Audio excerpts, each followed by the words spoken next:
Suivons Lisa qui part à la rencontre d'Adélaïde Liot, céramiste paysanne contemporaine.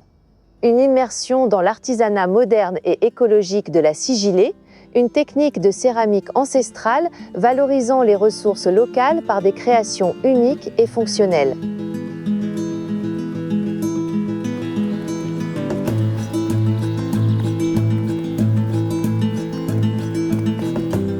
Ah Adélaïde, te voilà.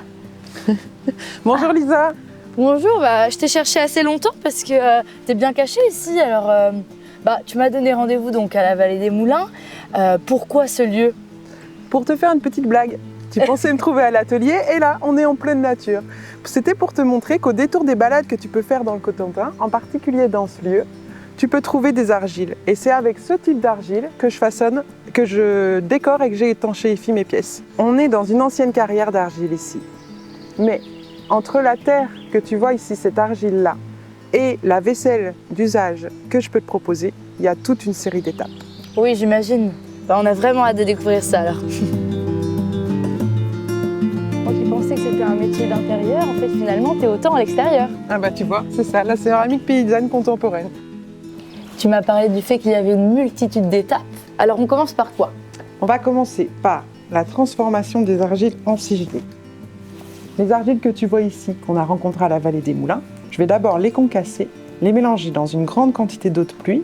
Ensuite, je vais les laisser dormir pendant au moins une nuit pour que ça décante et ensuite, je vais les soutirer. Là, il y a quelques petites racines, sur rien du tout, c'est pas grave. Je jette la terre dans un bac en chêne. Je mélange l'argile dans une grande quantité d'eau pour que toutes les particules puissent s'expandre. Tu veux essayer? Ouais, je veux bien. Vas-y. Oh, elle est gelée. Ça te rappelle quand tu étais petite? Et hier, j'ai préparé un bac d'argile qu'a décanté toute la nuit. Tu vois, les plus lourdes particules sont tombées au fond, les plus fines sont restées en suspension et ce sont ces plus fines particules-là que je vais utiliser pour étanchéifier les pièces. On va voir ça tout à l'heure à l'atelier. Ok.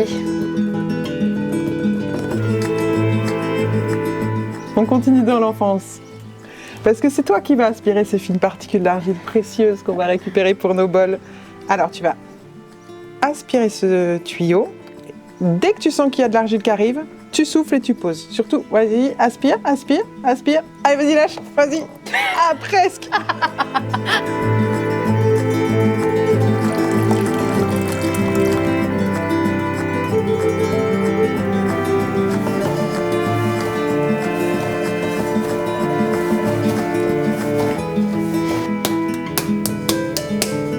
On a bien rigolé tout à l'heure au soutirage. Oui, c'était inattendu. Alors qu'est-ce qui m'attend maintenant? Maintenant, je vais pas te laisser essayer. On va tourner des bols. Donc, il faut se centrer, il faut se poser. C'est méditatif comme activité.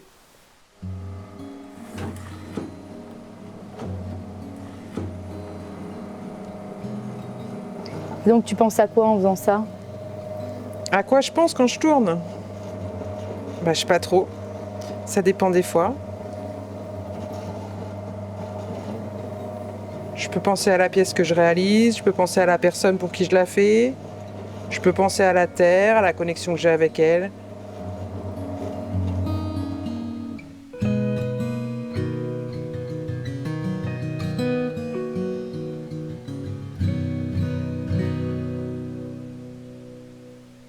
Je trempe le bol dans la sigillée pour décorer et étanchéifier les pièces.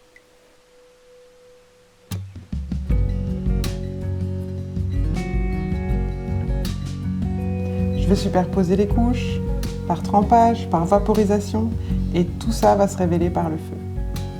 Je t'emmène voir une sortie de four? Avec plaisir.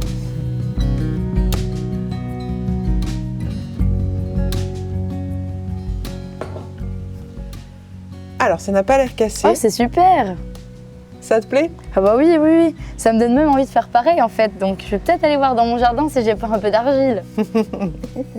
Si tu rencontres des soucis avant d'en arriver là, t'es la bienvenue. C'est comme ça que j'ai commencé, en fouillant dans mon jardin.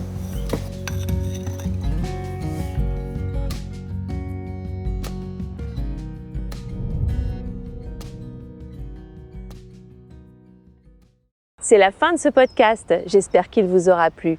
Pour découvrir nos autres podcasts ou réécouter celui-ci, rendez-vous sur podcast.encotentin.fr ou sur toutes les plateformes de streaming et les réseaux sociaux, #CotentinUnique.